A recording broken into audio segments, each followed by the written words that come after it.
Still Welcome. says hosting Torvald. No, it'll clear. It takes a second. It's April 15th. It's today in EVE Online. How do I start this again? I forgot. Okay.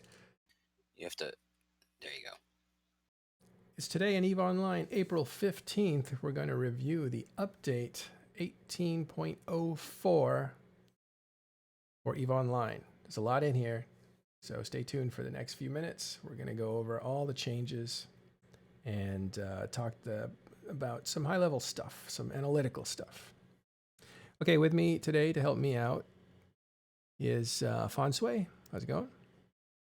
How are you doing today? Good. Also have Caleb and Spot in here, guys. How are you? Hey guys. Hello. All right. So today again is the Ides of April, and the patch has come out. We want to call it an upgrade, right, Fonsui? That's what we decided. Update. Update. It's a little more science fiction. First thing we want to say is there was some kerfluffle about some typos and people thought that was a messed up date and that sort of stuff. We just want to clear all that up. It is corrected now. There was a few little typos that are all corrected, so it looks good. And that 18.04 is not a date.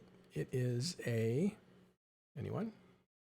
Client version number. EVE Online client 1804 with some really log subversion that we're not going to read. Yes. So Just happens to land in a way so it looks like it's a future patch. I see what the confusion was because it's 4:15 today, and they thought it was 4:18. Okay, well, what can we say? European dates. Let's start with features and changes. Fonsui, you want to take us through? So this update, this release that we're seeing today, continues the theme that CCP has been pushing for quite some time now, which is moving away from concepts of brute force and moving towards concepts of player mastery and rewarding decision making and skill and knowledge.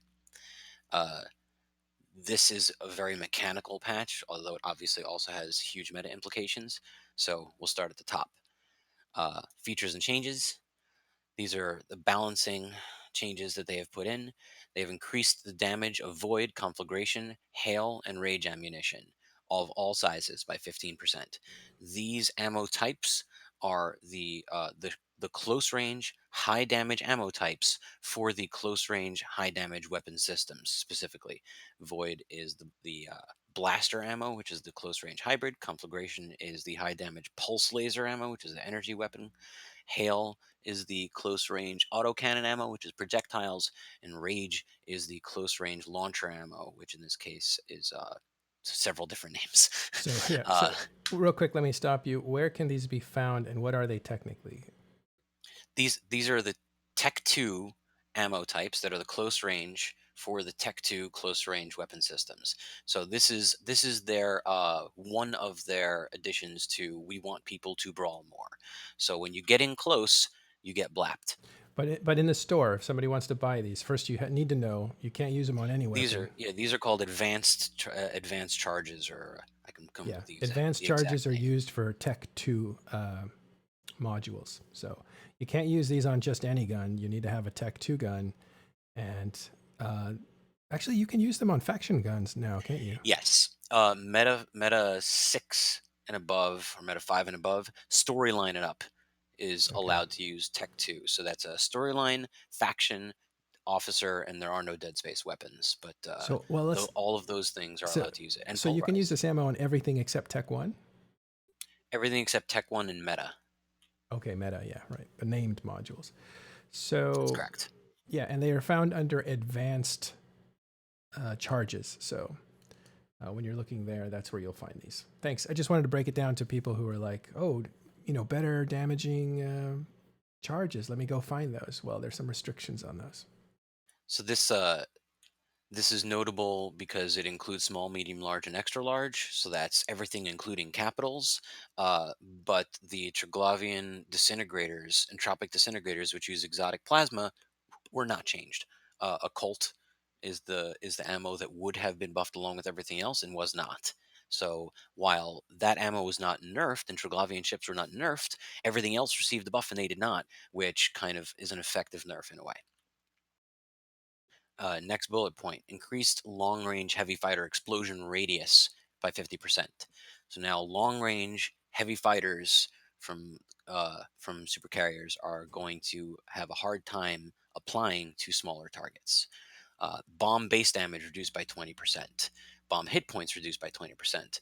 So now the bombs are going to do less damage and they're going to be easy to destroy. And this is in keeping with the uh, capital hit point changes, which we'll get to later. Mhm. Now, Reduced effectiveness, and wait, this is the big one. Sorry, wait. Before you go to that one, let's talk about the damage.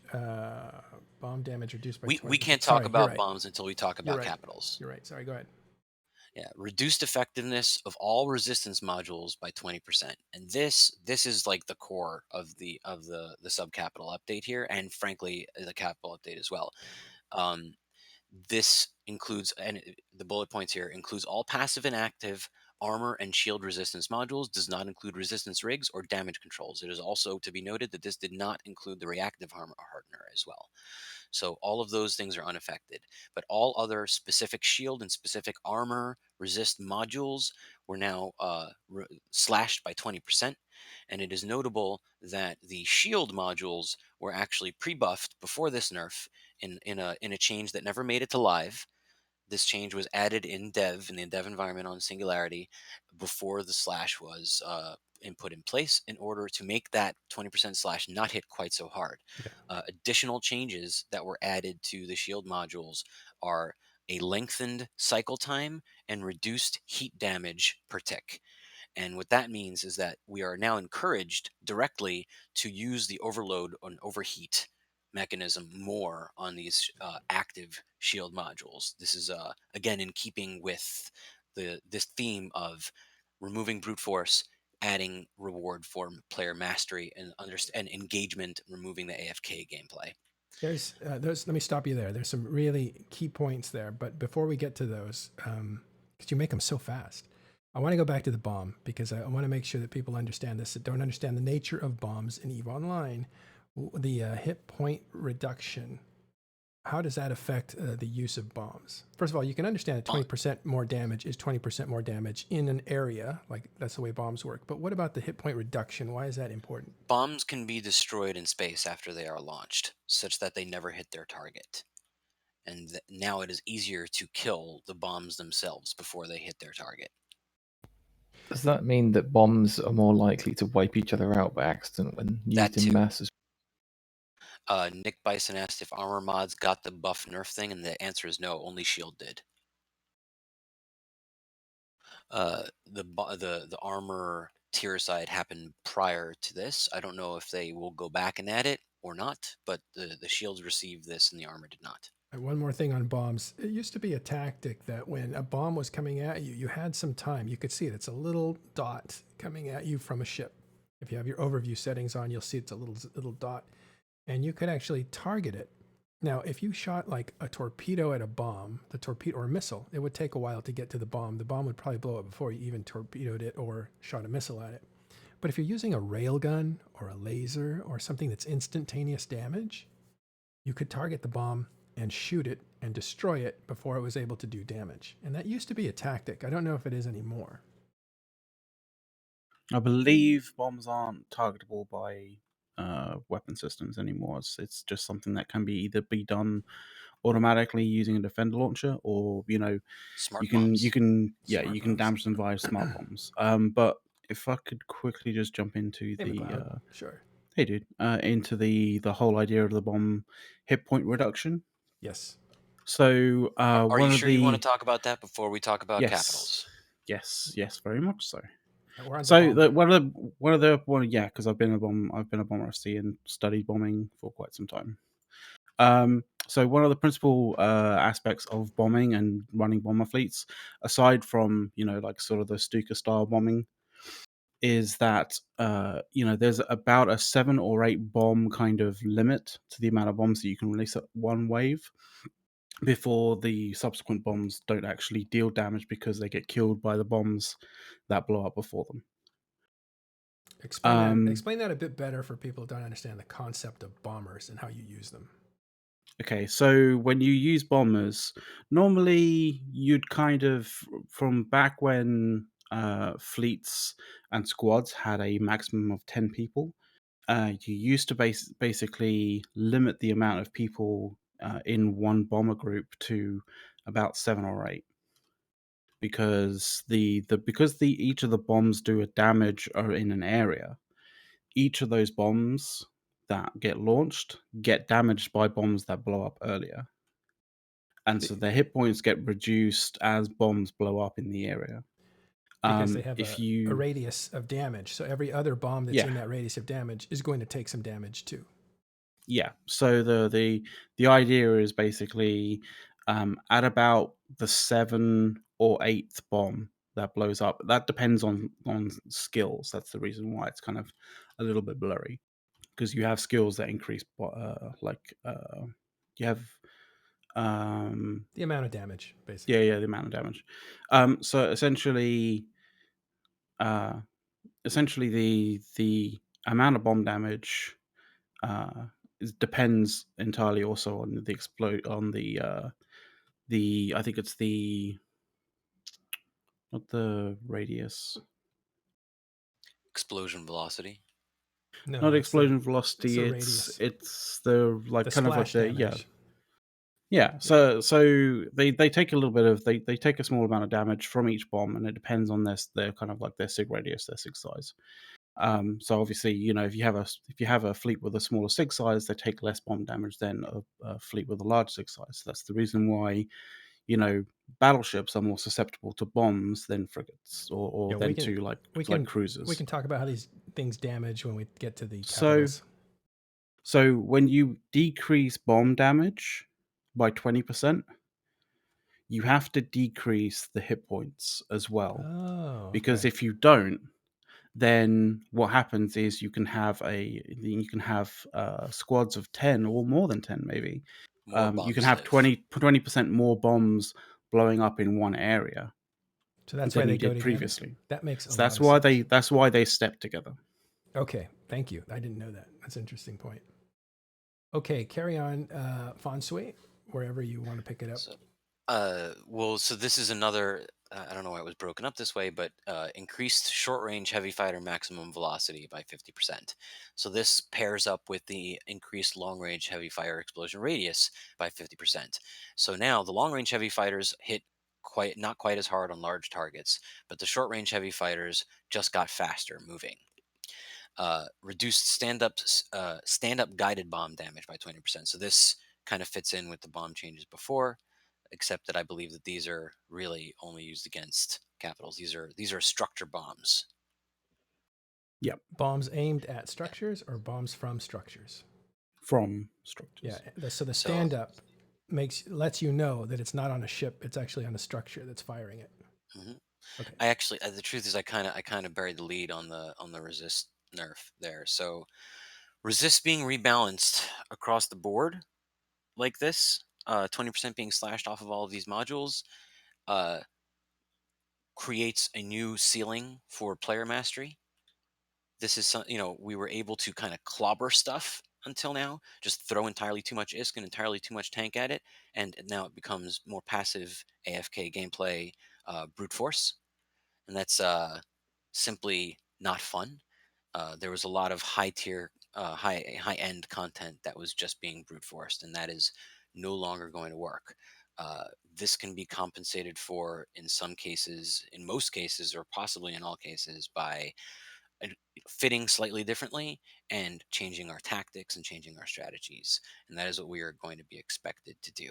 Uh, Old content is new again.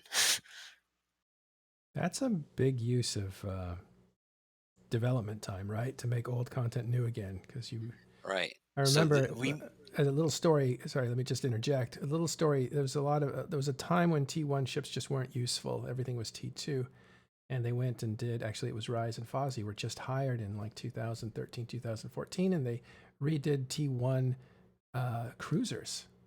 And I think battle cruisers too, if I'm not mistaken, and frigates later. But the point was that all these ships all of a sudden became useful again.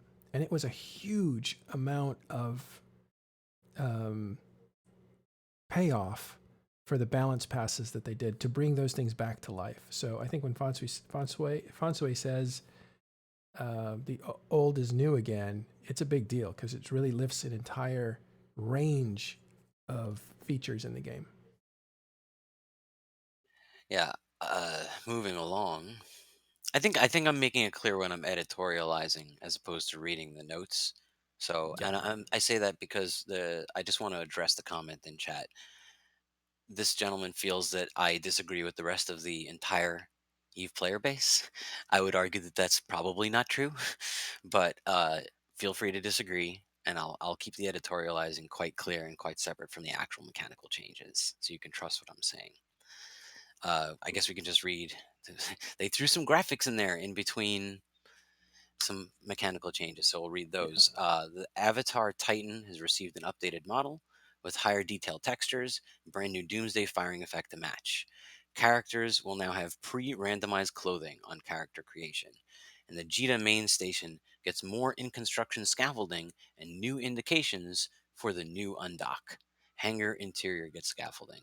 So I this is the first time I personally uh, have seen it mentioned that we're getting another undock officially. There's been a lot of players who have suggested this is what's going to happen. I haven't seen anything official. Maybe someone else has, but this is quite official. This is release notes, and it says for the new undock. So if you didn't know it before, know it now.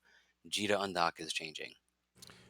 Changing, or you said it might be an additional undock? Yeah, Like, I yeah. can't tell from the language if they are moving it or if they are adding something. That Mm-hmm. is not clear. Well, you can I think they're tell. trying to get it to a more structure-like behavior, and that's also why they're changing the entire model. Because as you remember, Ashtarothi went through every single little step of graphic stuff back when we got the first tease. But no, there has not been any official statement about it. Yeah, that's the first time we've seen it. But if you look, here's a station behind me. I'll see if I can adjust the picture a bit better so you can see more of the station. How's that? It's just growing to about 4 or 5 times its size. And then there's parts that are even further away than that. So it's becoming quite a metropolis, the Jita station. So very interesting. So here are some important changes that have happened. In addition with the resist changes, those modules are now renamed. All of the shield resistance modules now have the actual words in order shield hardener in their name. So items that are in the group shield hardener are called shield hardener. This is very, very convenient. Yeah. It will be very inconvenient for everybody's saved fittings that are saved in text outside of the game. Sorry. Uh, Other name changes, the limited shield resist modules, since limited was not a previous meta keyword, those are being changed to the word compact to indicate the fact that they use less fitting room, and that matches with the new tier-sided meta modules. And new modules being added that were previously not there before. They've added the other meta modules. So compact is only one meta module that indicates lighter fitting. There are others, and in this particular case, they've added the enduring meta module, which uses less capacitor over time. So all of the shield hardeners that were limited are now called compact, and they're adding an additional set of meta shield hardeners that will use less capacitor over time. This tier side pass coincides with the global 20% reduction in resistance values for all resistance modules. Therefore, for some modules, that change might be different than 20% from the attributes on Tranquility before the patch. Then they go ahead and list all of the stats for all of the modules that were changed. I encourage everyone to go through these very carefully So, and make sure that their fittings are updated accordingly. mhm. Run whatever tests you need to. We don't need to read through all of these No, stats no, no. here, but I will point out, in general, you will see a lot of these modules say duration is now increased and the heat damage is now reduced. So you'll see that there are a number of them that were 12 seconds before and are 15 seconds now, which means they will cycle less frequently. And the heat damage is 3.4, where it was 4 previously, which means that every time it cycles, which is less often than before, it actually creates a heat tick which damages itself and potentially all the modules around it. Those heat ticks do less damage and they happen less frequently. This is them encouraging us to be more active in our gameplay and rewarding our mastery. Right. And there you go back to rewarding mastery, which is a point you made that I thought was outstanding. I said earlier that there's 2 points that you made really quickly. One was that they pre-buffed shields and didn't really release them into the wild. And now we're seeing sorry, I'm going to say it this way, the nerf of shield and armor at the same time. So they put shield way up and they nerfed it down with armor, and now they're in better parity. Interesting development move to do that, because some of the shield stuff that was being calculated was just outrageous theoretically, but since it never made it into the game, it didn't make a difference. And now that it's been nerfed along with armor, it seems to make more sense. That was an interesting point made earlier. The second point, this about mastery, that we'll see this over and over again. Fonsui pointed out that what CCP is developing towards is more mastery of the game rather than, and I love this term, what was it? Brute force. Brute force. Yeah. Yeah, this is in all areas, What's that not mean? just What's that combat. mean, brute force, though? Well, in combat, you brute force things by throwing more ISK and more expensive modules at the problem and over tanking. And it's like, well, they're just not going to kill me now. I can do whatever I want. A previous change, which is not combat related at all, is the market changes, where now, whereas before 0.0, zero point zero 0.01 ISK up, sit at your keyboard and just mash it. That's the brute force way to do the market. More characters, more orders, just 0.01, just eat the fees for the updates and whatever. And there was no masterful play there was no decision making. It was just go. That's why market bots worked so well. uh, Obviously you can't ever completely remove that aspect of engagement where you have to spend at least some time, but the new market system is very punitive to people that change their position constantly. It is more expensive to make changes, and you have to put down all of the ISK for an order for something that you want to buy ahead of time. People are taking up more permanent positions. People are going long on commodities. People are going short on commodities. These are things that didn't work in the past. So this brute force versus masterful engagement with Eve is something that is changing across the board. Let me see if I can put it a different way that makes it even simpler, and that is that people that had more skill, more money, more time in the game had major advantages over people who were coming in with less resources but were making better decisions at the moment they needed to make them. And so About that's fighting games. let me finish this point, Caleb. So the point is that you can become better at the game and distinguish your actions more in the game. And that's something they've been trying to do for a long time. So it seems like a lot of the changes are going in that direction. Okay, go ahead, Caleb. It's just if you know about fighting games, some fighting games historically have been broken because you could basically just smash the fast attack forever and you would pretty much win the game, right? This is fixing Stunlock, that. So making sure that you can't just face roll on your keyboard and win. This is making it smart, and you have to think and you have to do combos and you have to be strategic. And it's not just to battle bots; it's also to make the game more fun for everyone. And so chat comments that the new market system killed a lot of the market gameplay. He is correct. The new market system killed a lot of the market gameplay. It killed the brute force and diseased market gameplay, and has made room for players who are rewarded for good decisions and punished for bad ones. Well, now that's an opinion, though, right? You're editorializing on that. Well, it's removed the fast attack. It's basically made it so you have to think about it. And of course, I've already said I think it's still a little bit too expensive. So they could actually balance that down a little bit so you get a little bit more fast attack back. But it definitely is solving the dot. Well, Caleb, you actually explained it even more simple than I did. More simply. I don't know how to say that. Succinctly. Yeah, succinctly than I did. Yeah, the mash attack versus the better decisions while you're hitting the buttons. Great analogy. Yep. Next up, yep. This is more housekeeping. The meta levels of modules have been adjusted. The meta level of a module describes its relative power within its type and sort of between other types. So we see the meta level changed from 2 to 1, 9 to 8, 11 to 10, 13, 14, etc. These are the scope of meta levels for items. It goes to like one from around 18, maybe 19, I think, on certain particular modules. And the meta level again describes the attribute allocation, the amount of stuff that gets onto a module, and describes their relative power. So this is just housekeeping. So if you were to go to the in-game compare tool and load up a bunch of different modules and sort them by meta level, then these numbers will more accurately represent their relative power levels. So a weaker number is what compared to a stronger?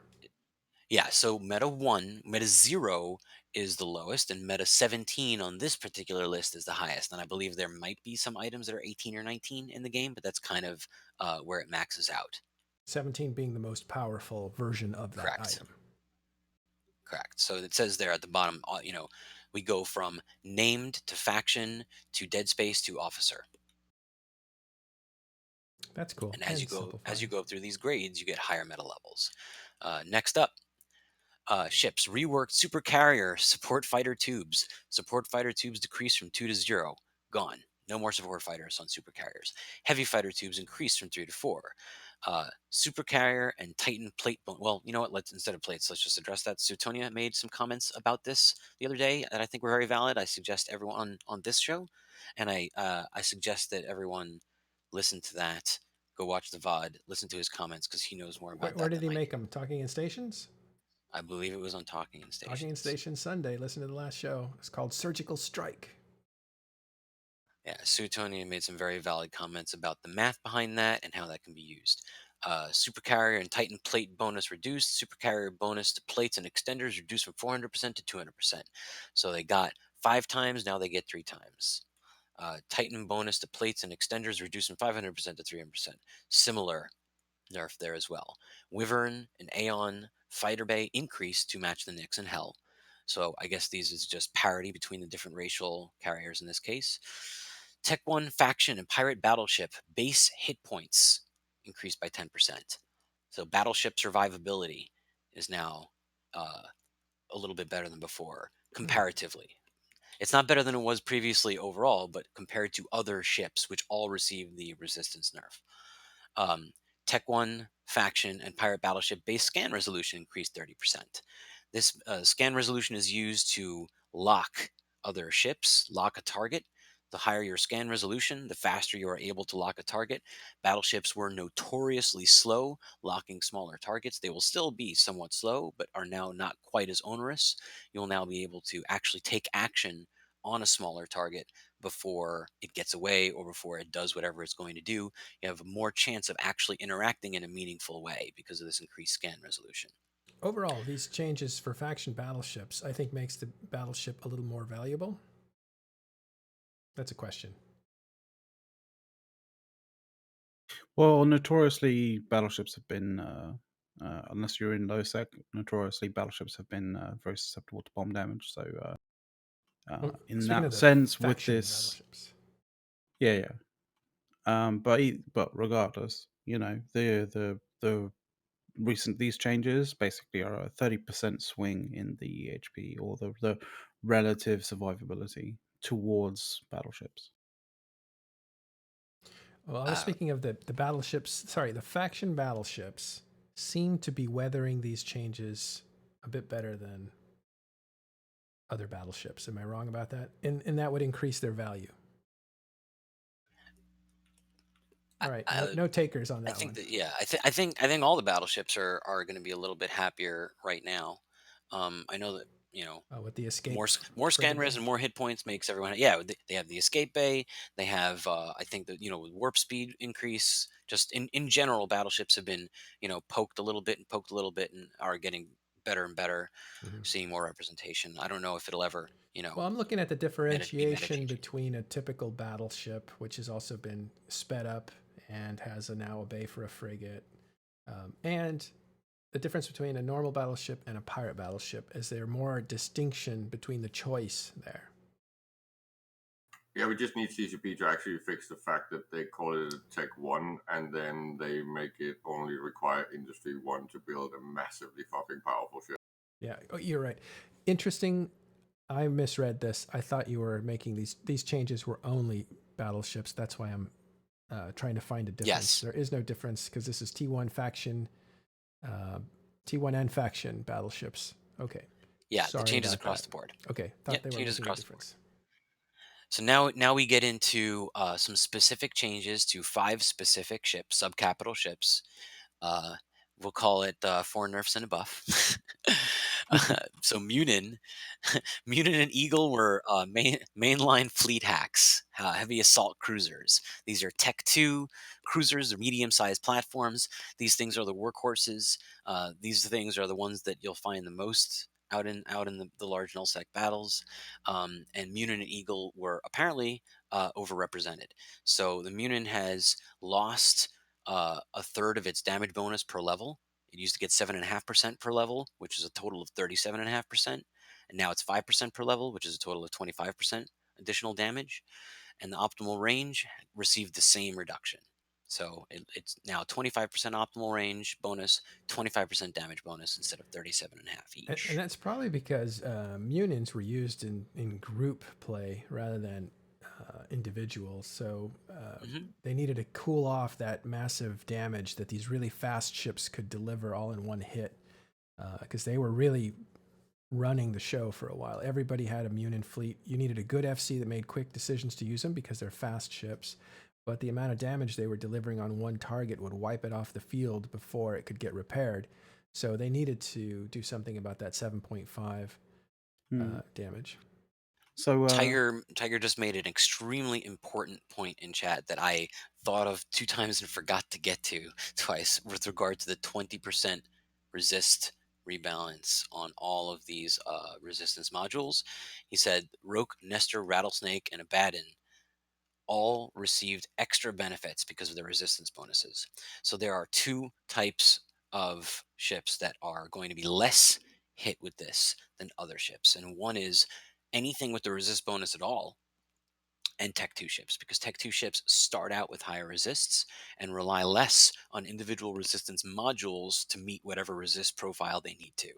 And the ships that he described, which are the Rogue, Nestor, Rattlesnake, Abaddon, all of these have a hull bonus of some sort or another that increase their resistances. So those also lean less on resist modules to meet their profile. So anything that relies more on their natural resists and less on additional modules will be hit less hard than things that lean more on the modules and less on their natural resist. you Thank you. you may also find that after this patch, you will probably see more ships that are running resist rigs rather than, for example, sort of, triple trimark rigs or triple, sort of Yeah, so the uh, problem is that resist co-extenders. rigs are still less than the nerfed modules. So they may have to add them, but the Trimarch uh, was not nerfed at all. So that'll be a tough call. You may be right though. That remains to be seen. Thanks, Tiger, who is a part of Talking in Stations. We're happy to have him as a moderator on our I'm really Discord. glad. I'm glad he brought that up because I Yeah. had skipped it twice. He's brought up a few things I've been watching. He's making some great points in chat there, so we'll just read everything he says. Yeah. So we read about the Munin. Mm-hmm. The Eagle is the other Oh, mainline heavy assault cruiser. Sorry. can I quickly say Please something please about go the ahead. Munin? Yeah. So one of the things about the Munin, like especially when it comes to these particular nerfs, is the fact that they generally tend to sort of like to keep the hostile sort of at arm's length and be able to kite and have essentially be able to disengage very quickly or easily. This particular nerf basically means that the relativistic power of it at range is reduced. So people who fly Munins basically have 2 decisions to make. They either bring more people to basically get the same amount of damage got before this, or they have to either use a longer range ammo, which means that their damage and their alpha will drop, or Which they'll also have means to more get people. which also means more people, or they would have to get closer in, which is adds a bit more jeopardy to flying Munions. Yeah, I was talking to somebody about the Munin yesterday, and I was like, well, looks like the answer is bring more Munins or don't bring Munins. Yep. The Eagle, the other mainline heavy assault cruiser that is being changed. Uh, so I was informed that this max velocity reduced from 202 to 190 is the reversion of a buff. I don't know if anyone can confirm that, but it used to be 190, it was moved up, and now it's being moved back. Regardless, they're a little bit slower now, and they've been stripped of 40 of their power grid, which with the full skills is actually 50. Okay. So what the power grid skill gives you an additional 25% grid. So if the base ship lost 40, then the ship flown by a character with full skill will lose 50. So you're working in reverse here. If you were getting a bonus of 40 and you had skills that made it a bonus of 50, now if you're used to having 50 and they've lowered it 40, you're actually not going down 40, you're going down 50. Yeah. uh, we're going to see this exact math repeated with the next two ships that we're going to talk about. However, specifically, the talk that I have heard regarding the Eagle is that they are often fit with a power diagnostic system, which provides power grid and shields and capacitor. And now that module is going to be changed to a reactor control unit, which provides more power grid but no longer provides shield, buffer, and capacitor. So that is being that so they're choosing to sacrifice a little bit of shield and a little bit of capacitor to restore the lost grid without actually affecting the fitting itself at all. The same slot is used and about the same CPU is used, give or take. So the fitting probably won't change all that much. People seem to be not too upset by that particular change. uh, Next up, the Loki and the Legion. Not The Loki together. power grid was reduced from 670 to 550. That is the base power grid on the ship itself, without any subsystems, without any skills. That is a difference of 120 power grid. So again, with max skills, your Loki that you were sitting in before will have 150 grid less than it did. Uh, the other changes to Loki were only to the projectile subsystem, not to any of the others. And that is the bonus to projectile range and fall off was cut in half. It used to be 10% per level for a total of 50%. It is now 5% per level for a total of 25%. Loki bonus to projectile tracking was reduced from 7.5% per level, which was maxed out at 37.5%, to 5% per level and is now 25% less. So they will have less tracking. Legion, the power grid was also reduced as Loki. However, this nerf was smaller. It only lost 75, which is a loss at max skill of 93.75 power grid. So if you were sitting in a Legion and you had maxed out skills, you're going to have about 94 grid less than you did before. That is the only change. We can only speculate as to what this was done for. People seemed confused. Nobody seemed to feel that this impacted their fitting in particular. It has been theorized that they were cutting off an escape route Yeah. so that people didn't just say, "Well, I'm just going to go to Legion now that Loki got nerfed." That may or may not be valid. They may have had other reasons for doing so. Uh, so now we've gone through the four nerfed ships, and we get to the Deimos. Yeah. And the Deimos is now 50% more expensive than all other heavy assault cruisers. Right off the bat. because yeah, It's because more now desirable.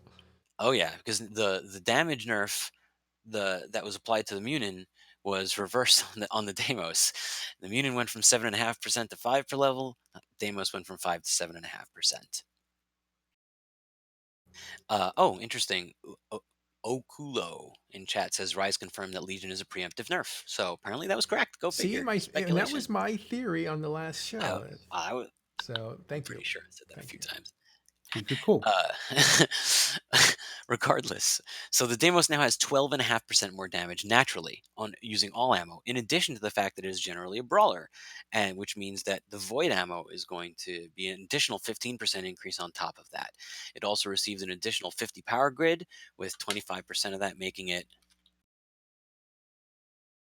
62.5 grid, and an additional 20 CPU. which actually adds up to 25. So we have more grid, more fitting room, and more damage on the Deimos. So everybody likes this guy now. I still don't necessarily think this is going to end up as a mainline uh, nullsec fleet heavy assault cruiser, but this will now be a much more effective brawler, which it was already excellent at before because of the Galente reps bonus. The Legion has what is in effect a mid-grade Asclepian set built into the hull because of a 37.5% bonus to repair mount, whereas the mid-grade Asclepian set gives you a 34% bonus to repair mount. Comparable. Next up, increase scan resolution by 30% for Marauders and Black Ops. List all the ships, specific numbers. I encourage you all to do the math. Increase freighter hit points by 20%. And this is Yeah. a big one. Didn't Apparently, expect this this. yeah, Very this much. is something that they said was not going to make it into this release and was going to have to be followed either tomorrow or in a week or two. And this is the response to the increased damage in the close range ammo, which is commonly used by gankers, suicide gankers. Uh, these freighters are now much more tougher to kill, much more tough to kill, and hopefully, hopefully How are they people won't exactly be the quite same? as upset. Are Say they not again, Theo? landing? Aren't they landing almost exactly in Yeah, the yeah, same no, I place? mean tougher They to keep the kill. number of alpha gankers needed. It's pretty much Yeah, ending up in exactly the yes, same the spot. you're correct. So The it's a math was designed to compensation keep it the same. upgrade. When I said tougher to kill, I meant like than if they hadn't gotten this. Next and last in this section, force auxiliaries are now limited to onlining one capacitor booster, So that's a which is change, first of all. interesting. Yeah. Yeah, which is About interesting because that it says change. Sorry. onlining. Okay. Before we get there, this change was supposed to be for all ships, but people talked to the developers and said, "Hey, you're going to nerf this, that, and the other." So they basically gave enough feedback so that they made it just for this one ship, the Force Auxiliary. Yeah, this is not what they wanted to do. This is what they were forced to do because of the code not behaving the way that they wished to make the change that they wanted, which means that we may see them make the change that they wanted in the future when they have some more time to math it out or figure out exactly how it's going to work. Uh, I would say this is not over. What do you mean by onlining? So that means you can put 3 modules in the same ship, but only one can be on. Right, and I don't know what Instead, that means for undocking rules. It's possible that if you, very often, if you attempt to undock a ship with a module that is not allowed to be online, then it will not allow you to undock. So I'm not. This will require some testing. I'm sure that some people already know the answer to this question, and I yeah. do not. Yeah, it depends if the offline modules are like past a certain percentage of the of your power grid at some point. Now a Like cat. if Go you ahead. offline a module that you could online, then you can undock with that. But if you have a module offline that you would not be able to online, then you cannot undock with that. Now the cat booster is a module that you stick charges into, and it gives you a. It's like an injection of adrenaline for your ship. It's a It gives. capacitor potion. Yeah. Yeah. Injects cap to your ship, It's and it's a mana potion. Right. Okay. Right. Exactly. So it gives you more of an ability to use energy to use your equipment. And that, for a healing ship like the Force Auxiliary, is a big, big deal because what you're doing is using your abilities to heal up other ships or to fix them while they're in combat. And this allows you to use one at a time. Now, why would they do that? Maybe if you overheat it or something and you burn it out, you can online a second one or something like that. But there's definitely a reason they finesse this one a little bit. Rather than saying you can only use one, they said you can only have one on at a time. I'm So the changes to this particular hull can be discussed for, I don't know, the rest of the entire day. So I would say that let's talk about this for 2 or 3 minutes for force auxiliaries, their place in nullsec, their place in wormholes, and then move on to the next. Because again, if we start this conversation, we'll never finish it. I Oh, you just nailed it with Manipods. Done. With what? to to Mana change the potions. topic. I've noticed that CCP also updated all the Titan avatar Rex throughout Eve. I disagree with that. I thought they should have left the Rex as the original models and basically shown the to show the age of the Rex in a way. Why don't we get to that at the end of the patch notes? Uh, Yep. let's move on to the next. So what we're getting into now is CCP Carker territory. These are These are amazing. Carker Yeah, these are special. incredible. Tell us why Carker and what she So specializes in. CCP Carker is the little things person, the low hanging fruit, the low effort, high impact stuff, the She's not a stuff that little person improves though. lives. No. The no, the Team little things. It's all the team little UI thing. stuff, L- all the small Yeah, quality of life changes, and it's just everything. she keeps banging out these amazing fucking patches, and she's She always loved for. For she epitomizes the directive that has been quoted by Berger, which is fix the stupid. Uh, she is fixing a lot of stupid that is in the UI. A lot of really dumb things that don't have to be the way they are, that simply are the way they are because no one complained loud enough or there wasn't a squeaky enough wheel and no one bothered to touch them. Carker is going around and fixing these things one at a time. So we're going to go down really quick the list of all of the things that she has changed, which is quite a bit. Structure profiles can now be duplicated. I think I'm just going to let that one sink in for a few moments. I think everyone That's just appreciates massive, this. and then of course all the character creation fixes, which is one big chunk, but it's just all nice little things that makes it more streamlined and a lot easier to operate. Next, user interface changes. Removed confirmation pop-up for Empire selection. This is actually something that was addressed directly. Apparently, players, when they create a brand new character, then they say, I want to do this Empire, and then the game asks you, are you sure? And players say, I don't know, and then they exit out the client and don't come back. And it's terrible. So that was removed. You now just create a character. They don't ask you if you're super mega awesome sure. uh, Added and improved UI elements on the character creation process. Whole long list. Added tooltips for randomized character sculpting and zoom. Icons pulse to demonstrate a working state. Changed randomized gender, zoom, toggle, close, and navigation buttons to more conventional looks. Improved navigation between steps during character creation process. Changing empire and or race now requires taking a step back in the process. Mousing over an entry on the customized appearance will display a randomized icon for that specific entry. Change color of labels and buttons to blue. Active steps now display same blue colors as the labels and buttons. Removed portrait confirmation window. Added non-clickable gender icon on the final summary. Changed finalize to enter game in the last step button. Again, this is, you know, taking away the anxiety of creating a character and just allowing a player to just begin. These are all very awesome. I Next up, very I very much ability. Let's just keep. I want to burn through all these notes because there's a lot of bullet points. So let's just get to the bottom. Ability to import and export market quick bar has been added. This is a big one. You can, import and export the quick bar between different clients, different computers even. Importing into multi-buy window now retains the order from your clipboard. So everything that was in a list in a text file is now going to be in the same list in the multi-buy. So it's easier to compare and verify that everything that you actually put in is in there. Market search has been optimized and changed, so it filters as you type. This is That fantastic. is so awesome. Just saying, Yes, go and it's try it out. It's like amazing. holy shit, quality of life times 10. Absolutely amazing. That window is 9 bazillion times more responsive and useful. I hate it so much less now. Uh, as you type, it just keeps going. You It's did really say less, right? fantastic. Hate it less than you did. Oh well, yeah, the whole UI needs to go, but that's okay. Uh, Moving the on. Can I tooltip just on say with the contracts example? has been improved, making it easier to read. So contracts have traditionally been the source of scams or just plain difficult, causing confusion. That has now been updated. Uh, A tooltip has been added to the arrow in character selection that shows the wallet balance changes.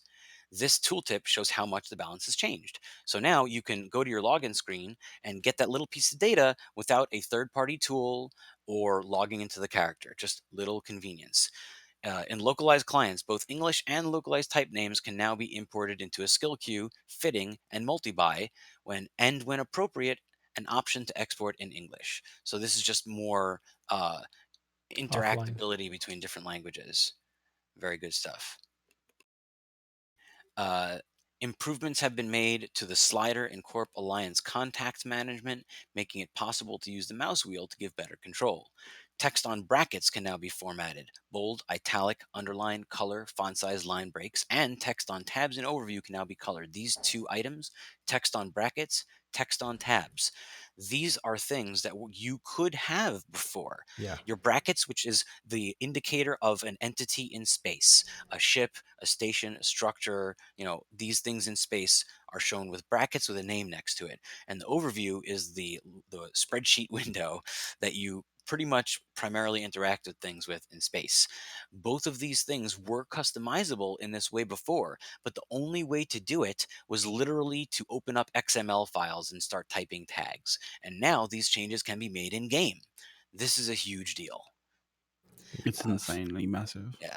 Fleet Watch is now in color edit mode by default because Yay! people didn't know that the watch list you had a color edit mode. So many people never saw it. So now by default, you can change the colors of individual people you put in your watch list to help you figure out who and what they are, and you can set it, however much you want. And right off the bat, as soon as you make a watch list, it's in color edit mode. So a lot of So more people are going to find this feature. for those that don't know and want to know, a watch list is a little list that you can drag and drop people in your fleet, important people like an FC or like someone that you're going to warp to in a few minutes, or your healers that you want to keep an eye on because you want to keep them alive with other healers. So these are the kinds of reasons you would use people on a watch list. That means a list that you it's like bookmarking people or favorites, people that you're going to use in a fleet. And if you can color code them, then you'll know instantly which one's the FC, which one's the secondary FC, which ones are your frigate ping spots or whatever, people you're going to warp to. Next up, show info windows are now better at remembering what tab was selected. So the show info window is anything in the game, you click show info. This is like a reflex that we try to drill into new players all the time.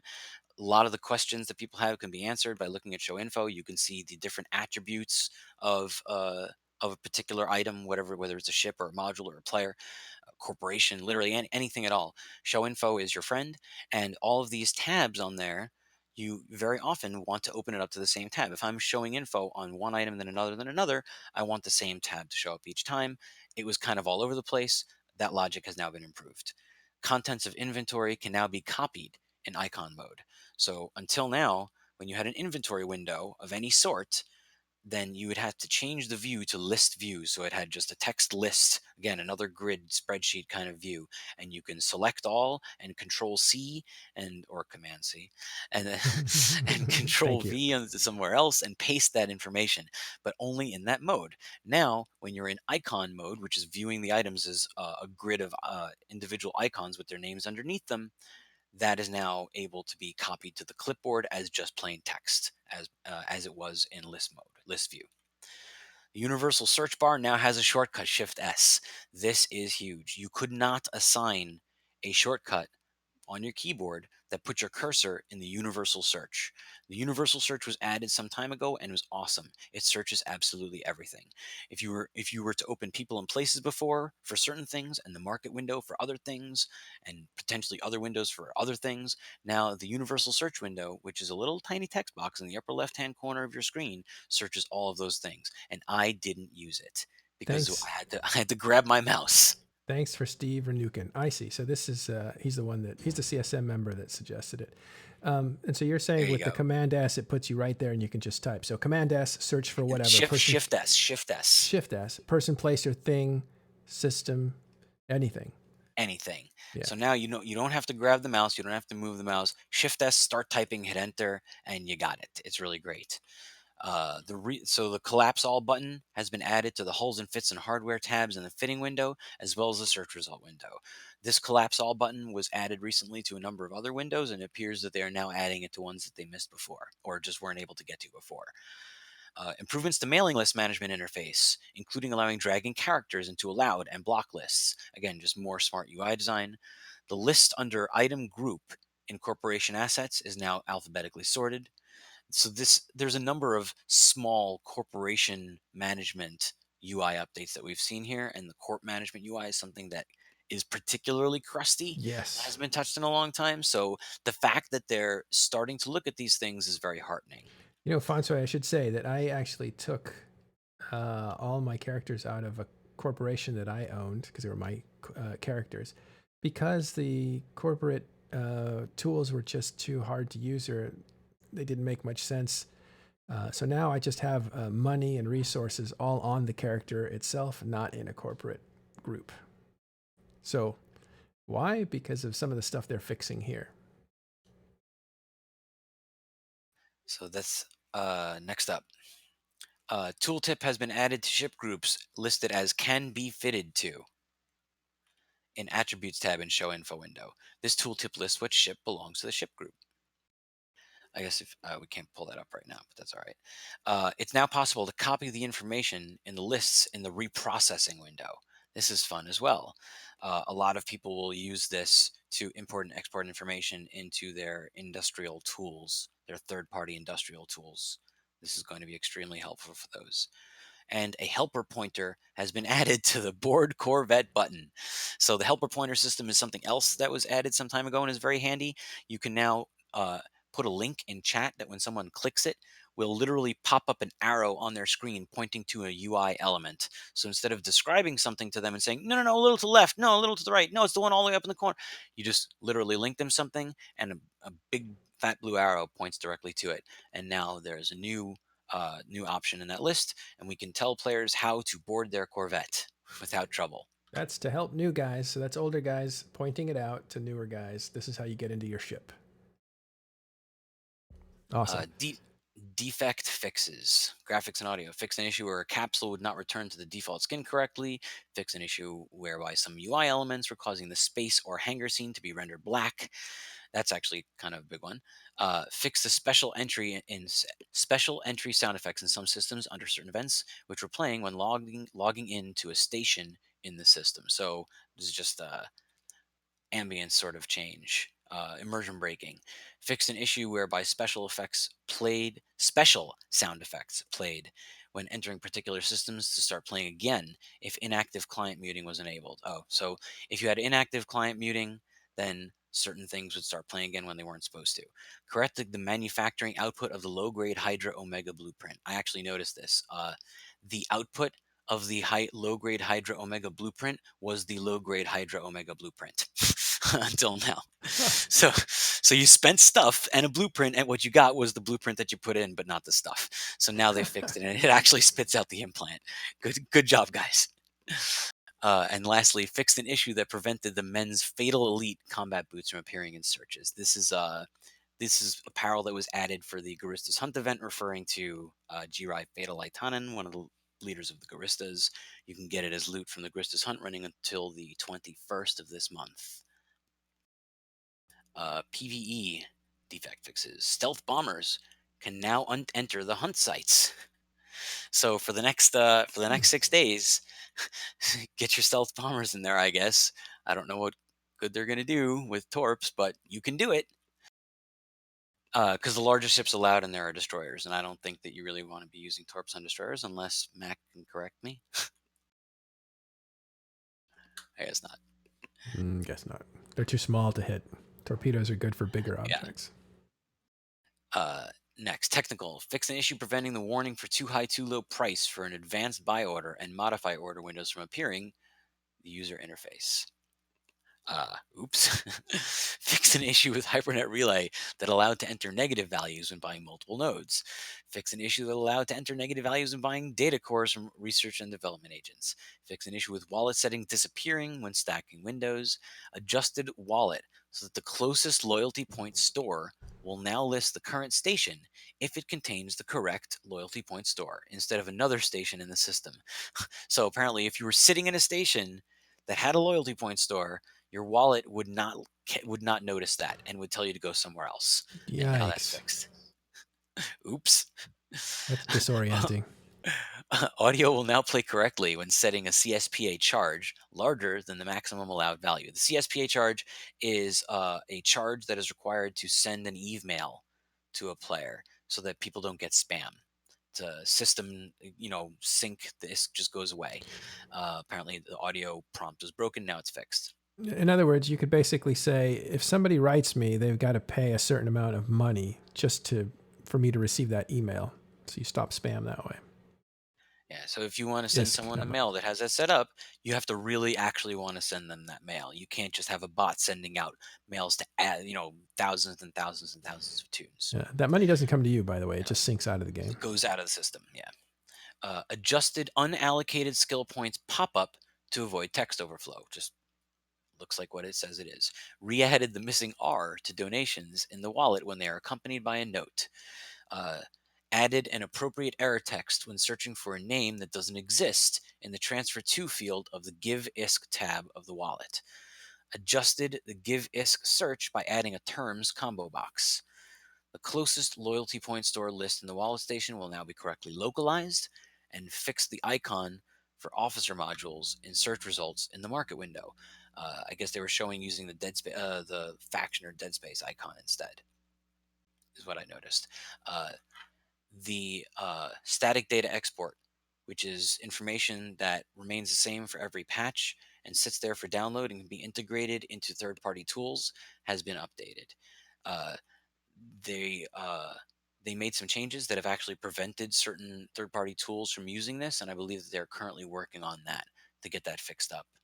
eveworkbench.com is a very widely used fitting management and sharing tool, and they are currently unable to update to the new release because of this, and they're working closely with CCP to figure out how to make this happen.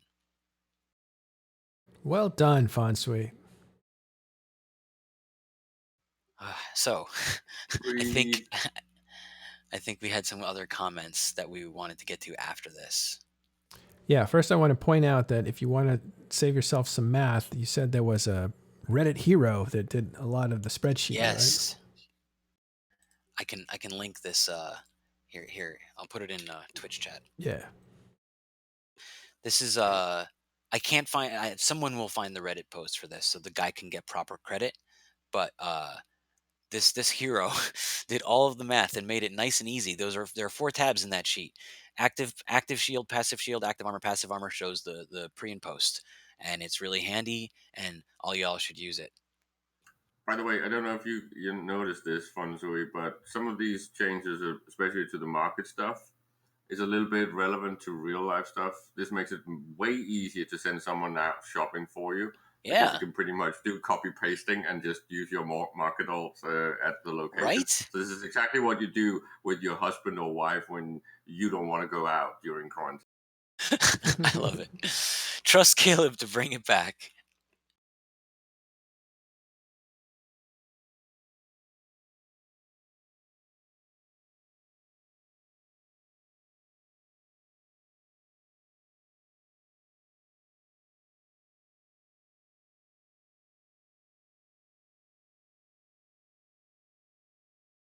Oops, I think I was muted, so I'll say that again. For people who offer services in EVE Online, it would be nice to send them a little token, ISK or something to show them that you appreciate their work. Yeah, I was muted. I'm not muted anymore. Sorry about that.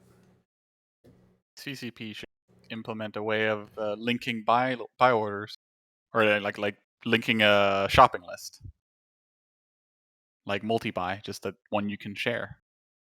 You mean a shareable link? Yeah, well, you can do that with in-game to clipboard now, right? Yeah, but I mean like an in-game. Yeah, so now that we've gone all the way through the patch notes, I think that the Farce auxiliary changes deserve some more talk. All right. Death to all capitals. Could I, before we get to Force Auxiliary, like we said before, that'll take forever. Maybe we should cover some of the others. A little hard to hear you. Before we get to Force Auxiliary, we should cover some of the other what? Other stuff that we want to discuss first, because let's be honest, Force Auxiliary, we could go all day. Well, it deserves a couple minutes talk. I mean, we really did gloss over it. Yeah, I'm just saying. It's worth. We did talk about. Sorry about that, Killer. We did talk about the stuff as we were going through it. So there, we have kind of discussed some of these things like bombs and nerfs and stuff. Who's that? Cable, you're got a live mic. Sound like a dragon. I just wanted to Oh, talk sorry. about the model update to the app a bit. So I've been in space and I've noticed that the memorial wrecks that in various systems have also been updated to the new ones. And while I can understand why CCP would want to update the models so that there's one model throughout the entire game, I kind of would have liked the old one as direct, just to show how models in Eve have developed over time.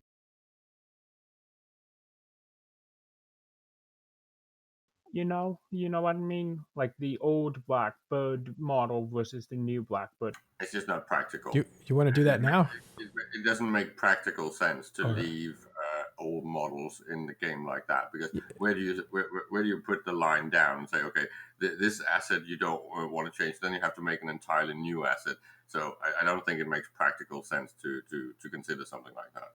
Yeah, Also- I understand that. It's just, on occasion, have you ever thought about an old model that you would really like to see sometimes? It's just, Yeah. We'll table that because there's old pictures and old models that I would like to see in the game. They had personality. They had something that you attached to when you were coming up as a younger player or whatever. But there's some realities to these developers moving forward instead of moving backwards. I asked Hilmar this question about some of the artwork and how the old pictures used to have a lot of flavor that was unique to EVE Online, but he said, no, we're moving forward. We're not looking back at any of that stuff. I'm sure he would say the same thing about old models for ships. So nostalgia has value, absolutely 100%, and it is up to the players to preserve this nostalgic value. So so CCP just recently, hosted by CCP Convict and the creator of the series, right. just viewed Clear Skies on the weekend with everybody, broadcasted on Twitch. And Clear Skies has all those models and brought all the feels back. So it doesn't have to be in the game client to be part of the game still. It's never going to go away because it's part of the history. Everyone remembers that there are pictures and there's photos. Photos and videos everywhere. Convict also talked about the fact Yes. that he might actually want to do almost like a historical service or site on the actual website. So basically, an Eve museum that can take all these things from the past and collect them into one location, so you can find a lot more, a lot easier with a lot more context describing it, right?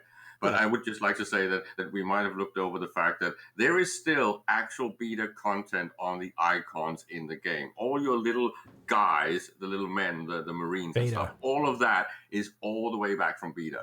We call it beta over here. But beta, I get it. So those were the original. You also call eco for echo, and then it's just wrong. I'm just telling you, it's wrong. Listen, as soon as someone said aluminum, all bets are off. Okay, but Killer, to your Latin and your Greek, boys. To your point, thank you.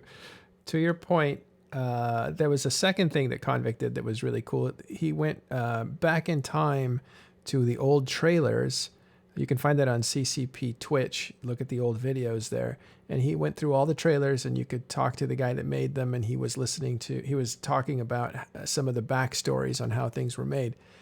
So there is Convict has done a really nice job of going back. He also did a presentation at Eve Vegas where he said things I found in the storage closet at CCP, and so he brought out a lot of old pictures and stuff. Your man is CCP Convict. That guy is pulling out a lot of Eve nostalgia. As far as ships and old models being in the game, that's going to tax the server. It's going to tax the art team. Anytime they make new shader improvements to the technology, they would have to go back and do it for the new version of the Eagle and the old version of the Eagle. And that's just asking them to do too much work for the value they're going to get out of it. Yeah, and I completely understand that. It's just me idly wishing for something, in an idea. Well, if you want to make the argument, what they really could or should have considered is, what about when they do a patch, all the old ship retains the old stuff, Right. and only new one that replaces them, and also with the model. So, So so you basically bring get the the technology. You can start collecting your cars.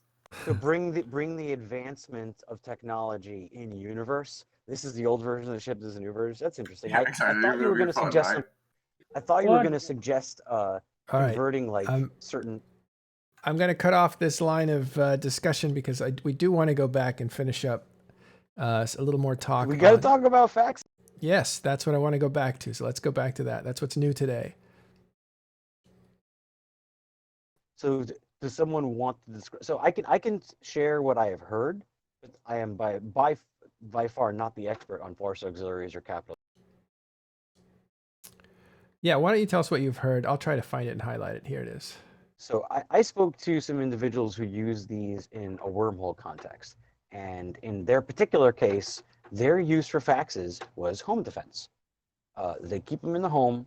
They bring them out in case of a fight on their doorstep, and that is when you are fighting tooth and nail. That is when things are absolutely critical and you must win. You really, really don't want to not win. So he described some very expensive cap-injected faxes that they used to use. They had these monopotions left and right, a whole bunch of them, and they would never run out of capacitor because another thing that is a staple of wormhole fights is Balgorns. Balgorns are a pirate battleship that are known, among other things, for being very, very good at removing the capacitor of their targets. And force auxiliaries do not have a protected capacitor, and they could just be drained. So they were expected to have none of their natural capacitor, none of their natural capacitor regeneration was going to be functional or working. They relied entirely on capacitor boosters to be functional. So to run their own local tank, because they needed that capacitor to run their local tank and to repair themselves, as well as to send remote repairs to the other ships on grid, which is their primary purpose. So now with one single capacitor booster, as opposed to multiple, they have to choose. They can repair themselves, or they can repair somebody else, and that doesn't work. So the change that was being discussed was, instead of running super blingy, extra fancy, 4 to 6 to 7 billion force auxiliaries apiece, which could rep themselves and other people and do whatever they wanted, they're going to take that same exact amount of ISK, put it into less effective buffer fit force auxiliaries, and now the one capacitor booster is more than enough to send remote reps to somebody else, and all is well in the world. So you get 3 or 4 or 5 for the price of one. So one runs out, another one shows up, and maybe they get to repair each other, and this is a meta change. So I think someone in chat mentioned earlier, it is very difficult or impossible to balance things that are this tangled together, not necessarily because of game code, but just because of how developed and intertwined the meta is. And it is more impactful and more worth their time to simply change the meta and see how it shakes up and let the Eve players figure it out, because frankly, that's what we're really, really good at. So that's the sum total of my opinion on this. I don't have anything more, and I could be totally wrong, but I'd like to hear what subject. With the null faxes, as opposed to wormhole faxes, which just undock and then maybe warp to destruction, null faxes tend to jump in. So null faxes are starting out at 30% cap, and and most of them are already buffer fit, so they have 30% cap and one injector. So it's pretty hard to keep the reps running, period, because we're starting out at 30%. So I think this is more of a nerf than CCP realizes, because now factors can't even cap up effectively any, as opposed to dreads and such. I would argue that's a very big misconception, though, because I mean, before we got 3200s, we used to have a system where no fax had 3200s, or no triage carrier had 3200s, and we all relied on each other for capping each other up. So one triage carrier would triage up, and then he would cap transfer the other logistics carriers, and then from there on, they went into triage, and then you'd have logistics for the duration that they would have capacitor. So I feel like it much more is an indicator that we might have to go back to that way, which was way more balanced, because it meant that there was actually a way of breaking up the chain that you have. Because previously, before this patch, we had no chains because everyone was self-sustaining. One could argue that maybe the 3200s actually never landed in a proper cost range, right? Considering how big they are and how useful they are, maybe they were also extremely cheap. I want to what they should clarify have for been. anyone who doesn't understand what we're talking about. Capacitor booster charges come in different sizes, and they each provide the exact amount of gigajoules to your capacitor as is in the name. So they start down really small, and they get bigger. They get up to 100 and 200 and 400 and 800 gigajoules a piece, and then they jump from 800 gigajoules a piece all the way up to 3200 gigajoules, which can only be fit in the large, the battleship size capacitor boosters and the capital size capacitor boosters. Well, And 32 all of those designs gigajoules. seems to have been very linear, right? They never took advantage of maybe doing something a bit more exponential and thus bringing in diminishing return and increasing cost depending on what type of tool you were using. They were just going in a linear mode on pretty much everything regarding charges and ammo and stuff like that. I think that's a mistake. I want to point out that the sizes are meant to go with certain ships. So if you have a small ship, you're going to buy the small charges for this capacitor booster, and because you only need 40 or 200 or whatever. When you get into battleship, you might have a giant capacitor that's 1,000 gigajoules big, so you're going to need a 400 is a favored one for battleships. The battleships were using 800s and 3200s because the battleship capacitor was in the multiple thousands. Like, you still sound like a dragon there. Yeah, my mic is going apeshit. Just to mention something that's maybe been discussed way back in the past, but when you're talking about things like overheating, I don't understand why CCP never tried to take advantage of maybe nerfing something by forcing overheating, right? So you would limit something's use and utility, like fax cap boosters, right, by actually forcing an overheating effect. So you can't infinitely cycle it with no downside. By the way, I did use 400s, and I'll tell you why. A lot of times I would have 400s and 800s. 800s are probably more standard, but 800s are bigger. Therefore, you fit less of them on your ship.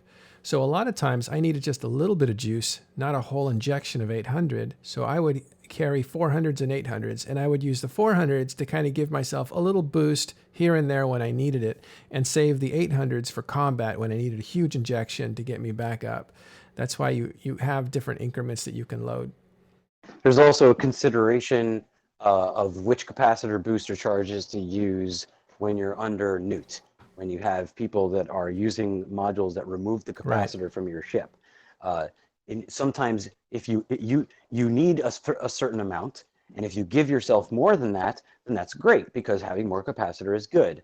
But if there's someone actively removing the energy from your capacitor, then you only need a little, and you give yourself more than you need, then you're going to use only what you needed, and they're going to remove the rest. So there was literally no point in using the larger charge. So using smaller charges, which you can fit more in your cargo, and you can fit more in a single reload of the capacitor booster before it has to go through a reload cycle, was advantageous when there was energy newts and nosses on the field. Right. There is a lot of thinking that goes into this. It depends on what situation you think you're going to get yourself into. And then you break down like, well, will I need a lot of juice at one time, or do I need a lot more little injections of juice over a longer period of time? And those are the kinds of considerations you make when you're about to undock and go and either destroy a structure, which would require one strategy, or go and look for a fight with people who might neutralize your energy. That's a different situation. That's a different strategy. That's a different decision-making issue before you undock. So yeah, there's different uses for different sizes. So I think that to bring it back to the force auxiliaries, yes, based on what Cable was saying, that kind of plays into the point that I made earlier, which is it's not so when the meta change, when these mechanical changes are made that will have such an impact on the meta, and isn't quote unquote a rebalance, but simply just a meta change, throwing a monkey wrench in the works and seeing what happens. It is less about, can this ship do exactly the in exactly the same way if I fit it differently? That is not the question we should be asking. The question we should be asking is, how do we, as players in a fleet or solo or whatever, achieve the goals that we need to achieve using the new meta? And what Cable described is a already solved scenario, something that we used to do, something that we already had to maybe iterate on, maybe make better. Maybe there are other changes that will play into that will prevent it or make it stronger. But the point is that, again, as EVE Online players in a sandbox, we are particularly inventive, and we have the ability to make just about anything work. So Billy just arrived. Let me just ask Billy this one question, and we'll close out, and then we'll reopen up for a discussion period. But Billy, if you're there, Force Auxiliary now limited to one onlining capacitor booster. Can you tell us what that means? Well, Facts getting one cap booster is what we've talked about for the better part of the last week, right? Yeah, I but think they changed. Matterall is referring to the specific language. They changed the language. Yeah. In what way? It's one capital. It's one cap booster per. It says specifically one online. Okay, well, you can't online a second one. I don't think the wording was meant to be like. You were either making fun of us or. Yeah, no, I don't think the wording was particularly relevant either. It seemed that it was the wording technically precise, as in this is the code-based restriction that they put in. The code checks to see if there's an online cap booster. Now, the implication of that is, as we said earlier, a ship is not allowed to undock when it has an offline module that cannot be online, either due to fitting restriction, a fitting room or fitting restrictions, as is discussed. So I would assume that the precise language saying one online capacitor booster is, this is the mechanical change. So in effect, it just means that you can't. I theorized that it's you can't have online, you can't have offline cap boosters and undock. That's not a thing that we. I theorized that maybe you were meant to burn them out or something. Yeah, well, I mean, you can't undock, you can't activate more than, you can't online more than one, and you can't undock with them offline. So there's just no way to get them on that ship in space. Oh. Unless you were already in space, with them online, logged off before the patch. So we thought there was something to that language because this is a change that has been edited since it was first introduced. So we thought there would be more specific for a reason. Language I think they just made the language mechanically precise, which okay. I can respect. But I want to hear what Billy has to say about the. Sorry, CCP Signal is in chat here, and I'll just read what he says. It's basically a technical thing, and you can fit more, but online one. So once again, my theory is correct, but I don't know if it's. So if you can fit 3 of them and go out there, you can afford to burn out. You cannot undock. You cannot undock. What he's saying by a technical thing is they are being mechanically precise with the language. But he says you can fit more. You can fit them offline. You can't undock with it. That doesn't make any sense. But okay. They're describing the specific mechanical change that was made, and the results of that are you can't undock with it. They're not talking about this is how you have to use your facts. They're saying you cannot do this. Period. Figure. There, Nick totally corrected me too, and you're probably right, by the way, Fonsui. If you online a cap booster, it takes a huge chunk of your capacitor anyway. So why would you do that? Yeah. So there's something that is not a functional. Anyway, the point. It only takes a chunk of your capacitor if you're not near another fax. If you're dropping in a group, you're going to be near another fax, and you can online with theoretically 0 of restrictions because you're using the ship maintenance. So going back to what Signal said, thank you by the way, is it's basically a technical thing, and we'll leave it there. All right, guys, thanks very much. We're gonna thank you, Fonsui. Sorry, I wanted to hear what Billy has to say about faxes. I don't think he wanted to say anything. What do you want to say? Well, what's the question? Like, ask him. How do you see faxes being used in the new meta. The wormholers have their views, and nullsec guys use it a different way. And we haven't really heard. I mean, Cable posed a scenario in which faxes could be used now, but I would like to hear if you have any thoughts. They'll be used exactly the same as they are now. Like, I don't think it really changes anything in the long term. Like, it just makes them less insanely good for the most. You'll still see them used exactly as they are in wormhole battles and in, as the active logistics component of large fleets. You'll still see them used as fleet facts. Like, I mean, they do everything they did before, except they just don't do it. But the level to which they did everything before is still so much higher than entire wings of logistics ships that you will almost certainly see them continue to do. So you I'd just don't like predict any to. change. I'd just like to add that the whole one cap booster online at a time is subject to all cap boosters, not just capitals. Not just capital cap boosters. Like it's related to all cap boosters. So if you have, say, for example, 3 heavy cap boosters on your fax, like you can only online one of them at a time. Correct. All right, I was looking to see what kind of gameplay they were trying to preserve with the specificity of their new language, but it's a technical thing, so we'll just take it for what it is. Okay, everybody, thanks for coming. We're actually going to be right back. Should we come back? Do you guys want a discussion period? People have things to ask, things to say? I think we've covered this patch to death. I know, like 3 or 4 shows on it, right? But why are people, let's go into the more psychological aspects of this patch. It seems like a lot of things are changing. We'll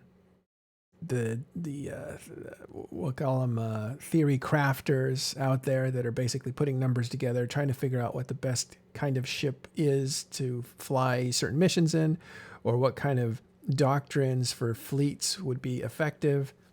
All that is shifting, and people are discussing the new recipes for what will work in the game to win. My question is, why is there a lot of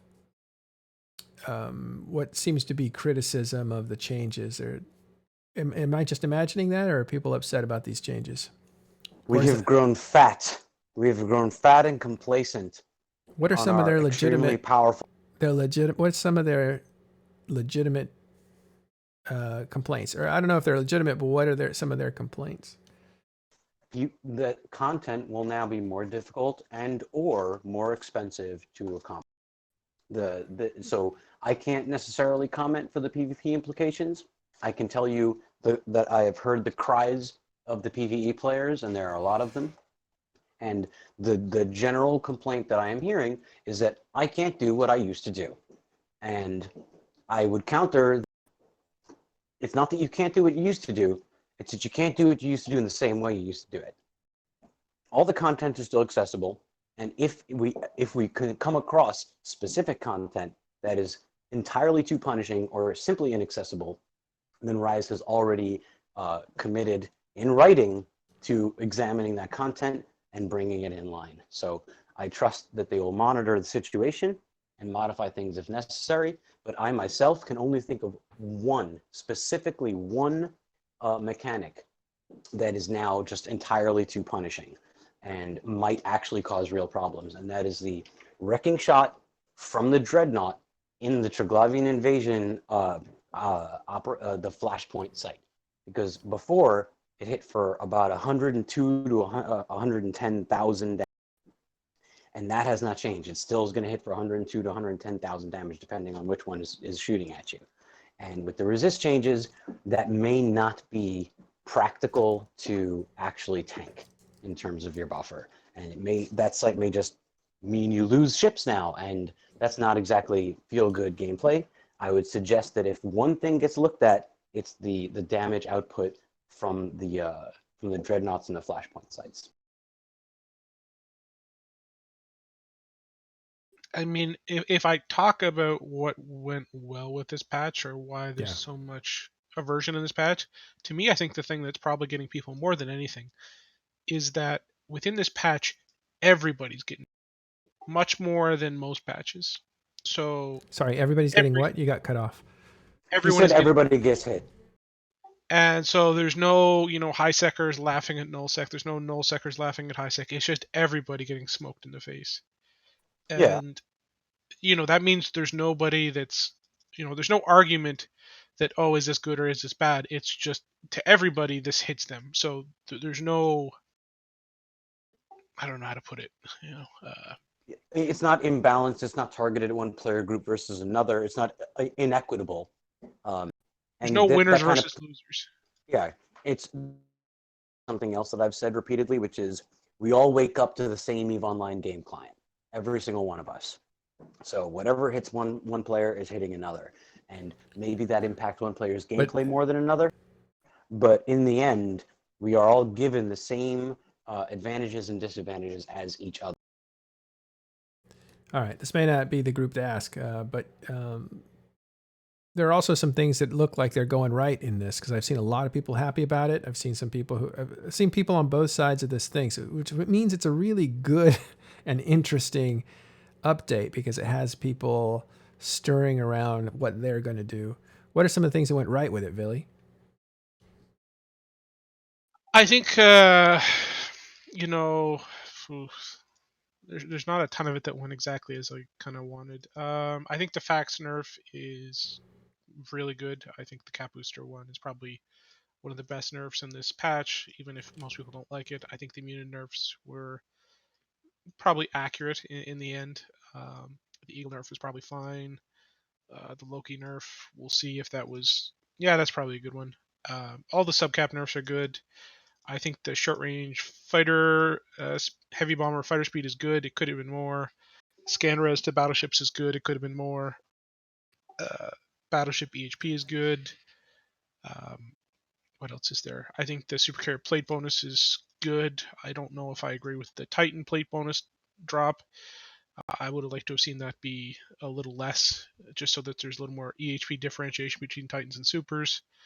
I don't think the resist nerf should have been as hard as it was, but it's pretty good. What else is there? Like, I agree with most pieces of this patch. It's just like some of it I don't think went far enough, and then some of it I think went a little too far. And like it's a balancing act, right, of one side versus the others. I just want to address the fact that someone in chat is making fun of a Signal Cartel character's killboard, and I just want to let that sink in for a minute. Okay. That's like saying, hey, this pacifist can't discuss war and peace. He's only killed 3 men. Yeah, and he also doesn't know any of my other characters at all. Well, it's I don't really know what he's talking about. If you've ever seen EVE players argue, they usually say, how long have you been playing this game? Or how many kills do you have? Those are like their 2 measurements of why you should have a voice and why you shouldn't. Hang on. I take it all back. Please don't be scared of All right. Well, listen, it should be noted they actually left in the description of the super carriers can launch light support and heavy fighters, which isn't true anymore. Oh, they got to update that. Oh, let's let me know what that is so I can send it over, and they can, or you can tell them, or maybe they're watching. So it's in the light. It's in the super carrier description. Yeah, because Keanu Cleaves in chat says people have grown too comfortable with cookie cutter fits that would need fewer people than intended PvE wise. The nerf isn't as bad as it looks. Earlier, Billy, we were talking about the development path seems to be having people make more decisions and have more like playability while they're on the field, instead of stacking their advantages like money or people or what did you call it again, Fonsui? It's mastery versus brute force. Brute force, yeah. Do you have any thoughts on that sort of thing, Billy? Do you want to explain it better, Fonsui? Yeah, just in general across the board, mechanics in many different gameplay styles, combat and non-combat. Players are being rewarded for making good decisions and being punished for making bad decisions, as opposed to the concept of throw more at it. Just elbow grease is required.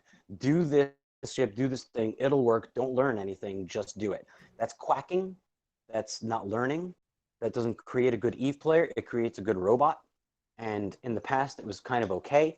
We were not really super focused on that, but every single change that CCP has made in the past, whoever knows how long, year or more, has been pointing at, we want players to understand what they're doing, understand what they're getting into, understand the situations and the mechanics involved, make decisions based on that, be rewarded for the good ones and punished for the bad ones.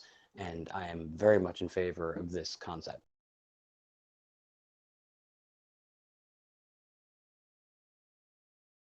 You're seeing the development there, Billy. Is there any? Are you allowed to say anything about insight into that? I think you've got a company right now who's firing on a lot of cylinders, pushing towards making Eve a better game.